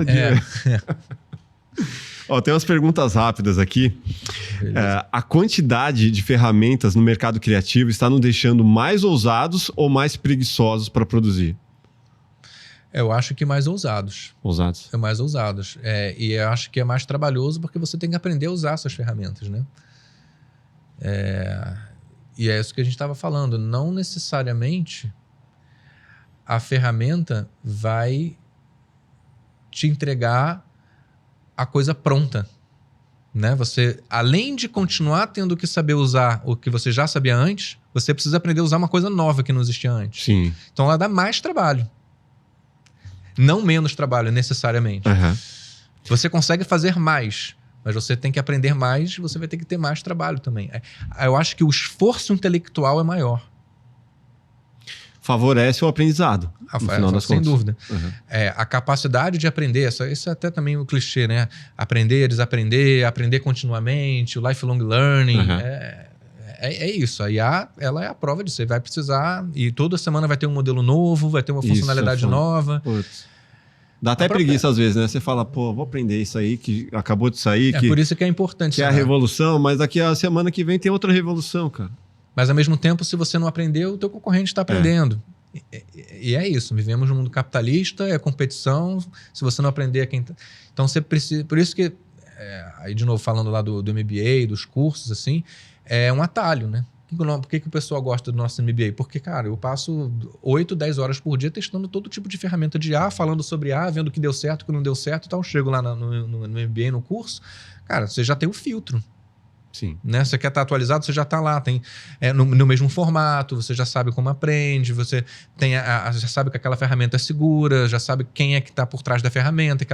Porque a pior coisa que tem é você ficar dependente de uma ferramenta e de uma hora para outra não existe mais. Exato. Isso já aconteceu com um cliente meu. O cara começou a usar uma IA, do nada a empresa foi comprada por outra e descontinuaram. O cara ficou ferrado, ele não tinha como continuar o negócio dele. Então, não tinha como outra para substituir o que fazia. Aí vai ter que migrar, né? Uhum. Aí tem que treinar todo o time dele numa nova ferramenta. Então, na hora de você escolher as ferramentas, principalmente se você está no ambiente corporativo, que você vai colocar a ferramenta para, sei lá, para a tua equipe e tal, é bom você entender a origem, estudar, fazer essas formações, né? Procurar pessoas que tenham que estudam o tema, que nem, sei lá, você está... com uma mancha aparece no meu braço, eu não vou para um chat GPT, eu vou no médico, né? Porque o cara... Você pode eu posso até fazer, assim... mas às vezes a gente dá uma informação que é mais desesperadora do que... É um especialista. Pode ser um né? câncer. Você fala, não era... No final das contas, não era. Era o limão. Era o limão. Isso já aconteceu comigo. Era um limão, achei que era câncer. Mas aí, foi nessa mão aqui direita. Aí apareceu a porcaria da mancha. Eu, putz, tô com câncer, tô tão novo, né? Não sei o quê. Aí eu tirei a foto, mandei pro ChatGPT. O ChatGPT, olha, pode ser câncer, mas pode ser uma mancha, não sei o quê. Mas aí, olha que legal. Chegou no dia seguinte, eu tirei a mancha. Tirei outra foto. Aí ele falou assim, então... eu percebo aqui que ela tá tantos milímetros menor, a tonalidade dela tá tanto... Ela consegue ver isso, que eu não via. E quando eu cheguei no médico, eu já... Olha aqui, ó, olha só o registro de todas as fotos, as conversas e tal. Realmente, é uma mancha de limão. Então, ela pôde não só meio que ficar me acalmando, me ajudar a monitorar aquela mancha, como também me ajudou a ter um histórico, né? Eu cheguei muito mais consciente pro meu médico do que... Porque quando eu chegava no médico... quando surgiu a mancha, eu não sei, eu acho que foi tal dia, né? Ela piorou ou melhorou? Eu não sei, eu acho que melhorou.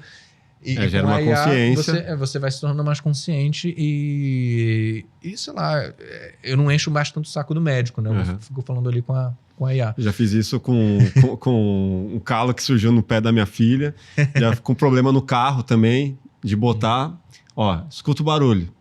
E aí Caramba. ele me dá pelo menos uma intenção. Ó, esse barulho aí pode ser válvula, sabe? Ela é boa. Ela é boa para formular hipóteses. Ou de assim, quebrou a lanterna. Aí eu faço uma foto da lanterna e ele me dá mais ou menos o modelo, o ano, e eu falo, pô, acertou, o ano certo. Eu faço esses experimentos com frequência. Quais os filmes ou séries que, na sua visão, estão alinhadas com o futuro que você acredita? Her, Black Mirror, Matrix, Ex Machina, Wall-E. O Her. Eu gosto. O Her é um filme com o Joaquin Phoenix. Sim. Ele faz um escritor deprê, pra caralho, chamado Theodore. E é um cara solitário e tal. E ele, enfim, é um mundo onde existe esse serviço, né? Você paga uma assinatura e você tem um IA. E aí ele meio que entra numa e se apaixona e tal. Eu não vou contar ali a história do filme, mas o ChatGPT, o modo voz, ele é inspirado no Her. Agora, recentemente, o Google lançou o Pixel, que é um fone, né? Que parece uma cena do filme. É um IA que tá no fone, né? Você conversa com ela. Acho um Pixel o nome. Do fonezinho. Fone, Pixel Bud, alguma coisa assim. Ele consegue traduzir? Consegue também traduzir. Puta, sonho com isso aí. Cara. Consegue também traduzir. Puta, animal. O Google lançou. O Google tinha ficado para trás, agora ele tá pegando as pontas. Quer dizer, aí. Quebrou uma barreira do idioma para você. O audiovisual, ele lançou recentemente um modelo chamado Nano Banana. Nano Banana, o nome do modelo. Ridículo o nome, né? Mas é isso. O nome do modelo é Nano Banana. É a melhor ferramenta de IA para imagem hoje, assim. Principalmente para você reproduzir... para edição de imagem. Então, você manda uma imagem sua e pede para ele colocar você com uma outra jaqueta, por exemplo, com uma outra roupa. O Midjourney, os outros modelos, eles meio que mudam a sua cara. Não fica perfeito. O Nano Banana é perfeito. Nano Banana. Quando saiu? Saiu essa semana agora. Aí, tá vendo? Já tô por fora. Você acessa ele pelo Gemini. Nano Banana. Eu deixei aqui pra eu ver depois. O Wall-E, você acha que... Lembra do Wall-E? Wall-E é do... Que todo mundo sai do planeta, porque é do... Do Steven Spielberg, né? Tá de animação. É da Pixar, né? É o robozinho. O robozinho. O robozinho, todo mundo gordinho lá na base. Todo mundo vive meio que numa banheira, né? Não anda, né? Fica todo mundo... tem uma base ali que tipo... Eu não sei, cara. Eu acho que... É ter que abandonar a Terra, né? Por conta dos maus tratos. O Her eu acho factível. Assim, da gente ter uma entidade assim que as pessoas acabam confundindo, vira uma companhia real assim para as pessoas e que isso seja explorado, tá longe, isso seja explorado comercialmente e tal. O Black Mirror, alguns episódios assim, eu acho que tem uma boa referência. Na cara, né? Black Mirror tem muita coisa interessante ali. E tem uma outra série chamada Westworld. Sim, que era da HBO. É da HBO. Essa série é muito interessante porque ele traz uma questão que é o direito das máquinas, entendeu? Então é um mundo meio que avançado e aí os seres humanos criam um parque de diversão que é habitado por robôs, mas que são muito, muito realistas, assim, a pele, né? Humanoides, muito realistas. E é um parque de diversão onde os humanos pagam para ir e quando eles estão nesse parque de diversão, eles podem fazer tudo aquilo que eles não fazem com os humanos, eles podem fazer com o robô. Torturar, humilhar, etc, né? E caçar, né? Ele caçava, né? Os humanos. E aí um dos robôs, ele começa a desenvolver uma pseudoconsciência. E aí a discussão será que agora então os robôs têm direito, assim como os animais têm direito, os robôs agora têm direitos também? E ele traz essa discussão lá que eu acho interessante, Westworld, com Anthony Hopkins. Bem interessante essa série. A primeira temporada foi melhor, né? A primeira temporada foi a melhor. Em geral, né? Quase todas as séries, a primeira temporada é a melhor. Tem um do Bruce Willis, antigo também, Substitutos. Que tinha um avatar, que a humanidade tinha avatares e a galera já não saía mais de casa.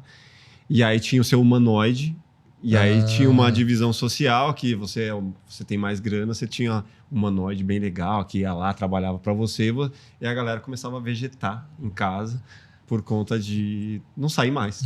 Virou um mundo paralelo lá, um mundo perigoso lá das ruas. E a galera ficava em casa. Puta, tem vários. Tem o Ex Machina, muito bom. O Ex Machina. Tem o clássico, né? Que eu acho que é todo nerd gosta, que é o 2001, Uma Odisseia no Espaço, do Stanley Kubrick, que tem essa ideia do HAL, né? HAL, que é essa máquina super poderosa que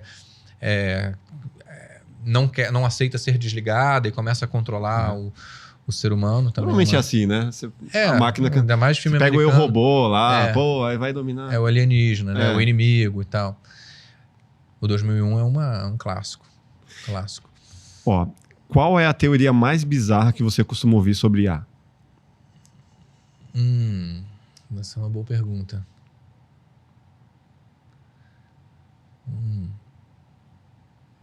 Mais bizarra? Eu volta e meia tem essa coisa assim, a AGI, né? A superinteligência. Sim, e tal. Estamos próximos da superinteligência. O que é a superinteligência? Então, não há uma definição. Superinteligência a superinteligência é o que a OpenAI vai lançar daqui a 2 anos. Entende? É uma marketing. Só uma promessa, né? Sempre uma promessa, porque precisa ser... não, agora a minha empresa vai lançar a AGI. Estamos próximos da AGI e tal. Então é uma coisa meio vazia para o marketing. E uma outra coisa que para mim é estranha, aí, né, reverberando Nicoleles e tal, é a coisa a IA vai desenvolver consciência. O que é consciência? O que como que... Por que quando eu vejo o meu filho, eu sinto amor por ele? Qual é a matemática da coisa? Assim, quais são os bits no meu cérebro que são ativados que fazem eu sentir o amor, ou a saudade, ou o ódio e tal? Então, se eu não sei explicar como funciona no meu cérebro... E outra coisa, o medo aqui é diferente de medo no Japão. Então, assim, não há uma fórmula, sabe? Homem-bomba tem um medo diferente. Exatamente, não há uma fórmula. E se não há uma fórmula, como que a máquina vai imitar? Como é que eu vou ensinar para a máquina como é que ela vai imitar? Porque a IA é uma imitação, o jogo da imitação. Alguém foi lá e fez o machine learning e ensinou a máquina. Sim. Então, como é que algo que a gente não sabe explicar será explicado para a máquina? Nenhum cientista sabe explicar. Não, o máximo que a gente consegue entender do funcionamento do cérebro, né, segundo o que eu li do Miguel Nicoleles, são as coisas motoras. Eu sei quais as áreas do cérebro que são ativadas quando eu levanto o braço, quando eu levanto a perna, mas os sentimentos, a coisa abstrata, a gente não sabe nem explicar o que é amor, nem o que é o amor. Não é para fazer um podcast só sobre isso, né? E não chegar a conclusão nenhuma, né? O que é... Então, de novo, a gente cai naquilo, né? Nem tudo tem uma resposta e nós somos essa espécie que consegue conviver com essa ambiguidade. A IA não tem ambiguidade. É preto no branco. É bit. É 0 e 1. Estatística. Conta. Número. O amor não é numérico. Eu me apaixono por uma linda mulher e tal, né? Talvez nem seja linda, mas eu me apaixono por uma mulher, não importa. Não é algo racional que eu vou botar no papel, eu me apaixonei por ela porque x ao quadrado, não sei o que. Não é isso, não é assim que funciona, entende? Então, quando começa a falar de IA desenvolvendo consciência, eu fico assim, mas ok, então vamos lá. Eu trabalho com IA, eu desenvolvo IA. Quero desenvolver me explica aí, como é que é então? Me explica como é que é a consciência para eu poder explicar para a máquina, porque... Para eu desenvolver um software, alguém tem que definir como o software vai ser feito. A IA vira uma coisa assim, como se fosse uma entidade que pode fazer qualquer coisa, mas não é. É um desenvolvedor, um programador. Por conta própria, ela vai desenvolver essa... Aí vem aquela questão filosófica. Assim como a vida surgiu do nada, né? A inteligência na IA pode surgir do nada. Eu falei, ok, podemos especular, interessante, vamos de repente fazer um filme de ficção científica sobre isso e tal, mas não há nenhuma evidência científica de que isso vai acontecer, nenhuma... pelo contrário, e você vai pegar, por exemplo, porque a velocidade que a IA se desenvolve, não sei o quê, a quantidade de dados que está dentro do melhor modelo de IA, sei lá, o ChatGPT-5 e tal, ela é uma gotinha do oceano se você comparar com a quantidade de dados que foi armazenado no cérebro de uma criança de 2 anos. Se você pegar, imagina, vídeos em 4K, tudo que ela viu, né? Durante 2 anos de vida, 4K, armazenou no cérebro dela, tudo que ela escutou, tudo que ela cheirou, tudo que ela... É muito mais do que a quantidade de dados que está dentro de um modelo. Caramba. Então, e não gastou nem um décimo da energia que você gasta para produzir um modelo como esse. É diferente, né? Modelo o orgânico. A gente tem muitas coisas que nós não sabemos sobre nós mesmos, sobre o universo, sobre o cosmos, sobre a vida. Então, acho que é uma coisa assim, um pouco arrogante nós acharmos que criaremos algo... uma inteligência mais desenvolvida do que nós. Aquela coisa assim, né? É uma questão religiosa, no final das contas. A solução para tudo, né? É uma questão religiosa. Você pode acreditar, ter fé nisso ou ter fé naquilo. Mas prova assim, científica, matemática, a gente não tem. De que é possível desenvolver consciência no IA. Tá? E essas outras teorias da conspiração, por exemplo... eu não posso... Será que tudo é IA? Que, na verdade, nós não existimos e tudo é IA? Estamos numa Matrix. Não tem como provar que você que você é um IA ou não. Não há como comprovar que nós não estamos na época do metaverso, que é um óculos de realidade virtual, que eu estou vivendo numa realidade virtual. Não há que alguém vai puxar da tomada. Tem um livro que é um filósofo que estuda isso, que ele fala isso. Esse é o problema. Não há como provar. Então é uma questão de fé. Em última instância, é uma questão de fé. No que você acredita. A própria ciência é cheia de contradições entre si. Você tem um estudo A que prova tal coisa, tem um estudo B, científico também, que prova o oposto. Comprado por outra empresa. Que prova o oposto do que está no estudo A. Então, mesmo que você fale, não, porque tem esse estudo científico que prova tal coisa, não, mas mesmo assim tem um outro que prova o oposto. Então, de novo, se dentro da própria ciência já tem essa confusão toda, imagina se a gente colocar isso no IA. Ela não sabe a verdade. Né? A verdade. O que é Deus? O que é a consciência, né? Então, a consciência ela é algo que a gente não sabe explicar muito bem o que é. O que dirá explicar para uma máquina. Como ser consciente.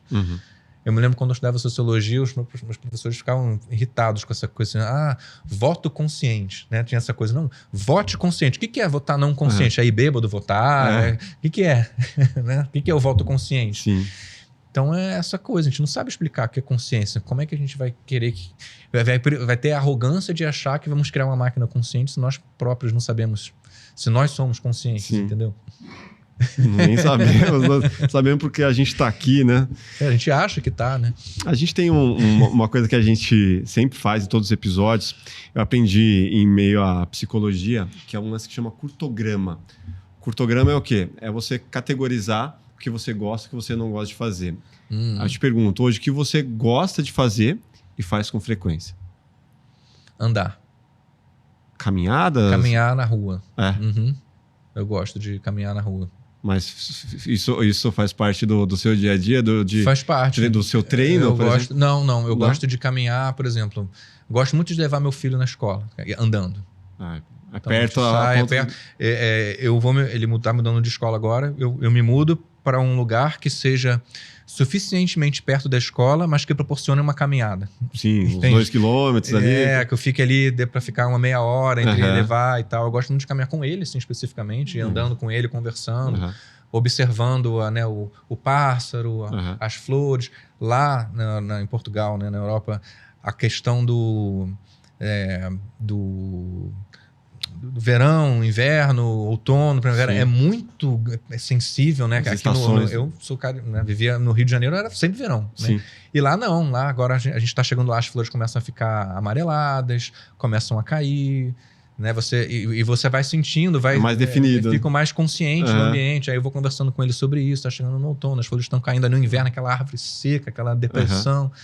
Então eu gosto de andar assim pelos ambientes, às vezes na natureza, assim, também, mas nas cidades e observando os postes. Aqui em São Paulo, por exemplo, é engraçado que a calçada ela é sempre relacionada à construção onde ela está em frente, né? Não é um padrão que nem em Portugal, que a calçada é a calçada e ela é igual. Não. É uma caminhada com obstáculos. Então, dependendo do restaurante, é uma outra cor, é um outro negócio que está escrito, tem mais buraco ou menos buraco. Cada um cuida da sua. Cada um cuida da sua. A gente tem no Rio também, assim, né? O poste com fio todo à mostra. Então eu vou reparando.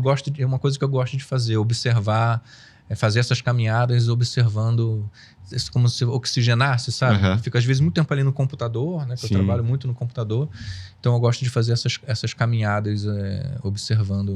Na França eles falam flanar, né? Flaner. Uhum. Eu gosto de fazer isso, é uma coisa que eu realmente gosto de fazer. E que você gosta e não faz, seja por falta de tempo, porque não dá mais. Eu gosto e não faço. Tocar música. Você é um músico frustrado mais. Também? Eu não sei se sou um músico frustrado. Eu nunca quis ser músico. Mas eu gosto muito de tocar música. Assim, sei tocar vários instrumentos. Assim, também. E aí eu toco ukulele. Meu último desafio... Aí já tem uns anos que eu parei, eu tô até enferrujado. Eu queria tocar 3 instrumentos ao mesmo tempo. Então eu aprendi a tocar o ukulele, que é um violinzinho pequeno que eu consigo carregar fácil. Gaita, que eu consigo apoiar aqui. Então eu consigo tocar gaita e ukulele. E um pedal de batera. Eu gostaria de fazer mais isso. E eu não tenho feito tanto. Acho que tocar mais música. Arte, né? Fazer mais arte, escrever ficção. Eu já escrevi muito ficção na vida, mas hoje praticamente tudo que eu escrevo é técnico sobre a tecnologia e tal. Talvez seja isso. Que eu gosto e não tenho feito tanto são as atividades mais artísticas. Artísticas. Né? E você não gosta e faz por obrigação? Andar de avião. Tem medo? Putz, não é que eu tenho medo, eu não gosto. É desconfortável, o meu ouvido dói, a comida é ruim. Pô, ainda mais no Brasil, Europa. 10 horas de viagem. Aí chega aí o voo atrasa. Eu não gosto do ambiente do aeroporto. Você não consegue se concentrar, tem aquela voz desgraçada da pessoa. Voo tal, não sei o quê. Não consegue se concentrar em nada, tudo caro. Pô, eu tava lá fui pra Áustria, lá gravar uma coisa lá no LinkedIn, que fica a sede do LinkedIn, fica na Áustria, uma cidade chamada Graz. Aí fui voltar, pegar o voo de volta, cheguei no aeroporto, mó sede. A água na Áustria é maravilhosa, a água da torneira, né? Só que no aeroporto eu não podia, a água não é potável, sei lá por quê. Então, pô, vou ter que comprar água. Eu fui comprar água, tava assim, 7 euros. Eu falei, não, porra, não vou comprar 7 euros, eu vou ficar com sede, mas eu não vou comprar uma água de 7 euros. Então eu não gosto de andar de avião. Muita gente gosta porque relaciona com o momento de férias, né? De lazer. Para mim não é férias. Eu viajo todo mês. Você tá a trabalho, né? Aí é um problema. Né? Eu venho todo mês e mesmo lá eu viajo muito quando eu tô lá. Então é uma coisa assim que eu faço muito e eu não gosto de viajar de avião. Eu gosto de vir ao Brasil, fazer as coisas aqui, viajar. Eu gosto de chegar, né? Chegada. Aquele momento ali dentro da entrada do aeroporto até a saída do aeroporto, incluindo a parte dentro do avião, é péssimo. Eu acho muito ruim. E que você não gosta e não faz, nem por obrigação. Não gosto e não faço.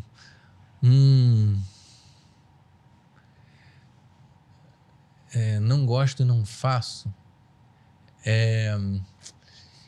Ir para... eventos assim com grandes multidões assim, tipo um Rock in Rio. Não, balada. Tá.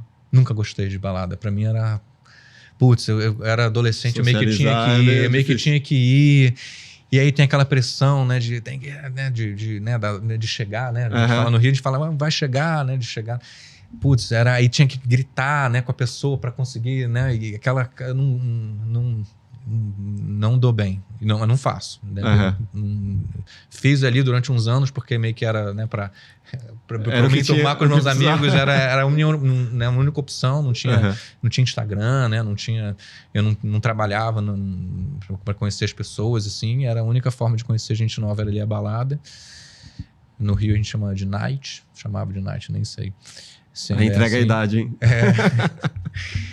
Mas eu nunca gostei e não gosto e não faço. A gente tem também uma playlist no Spotify que a gente alimenta com uma música de cada convidado.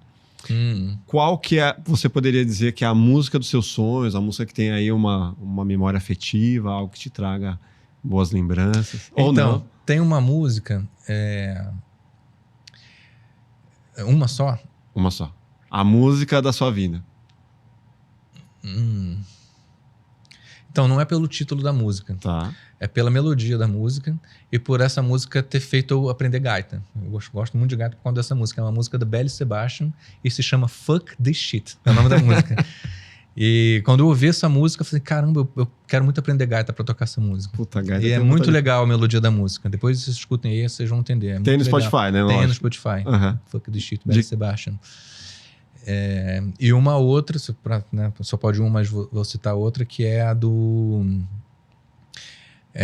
Justin Bieber. E é por causa do meu filho, né, que a gente dança essa música. Ele começou a dançar, quando eu vi que ele, né, foi uma das primeiras coisas que ele criou os passos, assim, né? Muito emocionante. Quantos anos, né? Ele tá? Tá com 7. Ele criou a coreografia, a gente dança junto. Se chama... Baby, I like this feeling.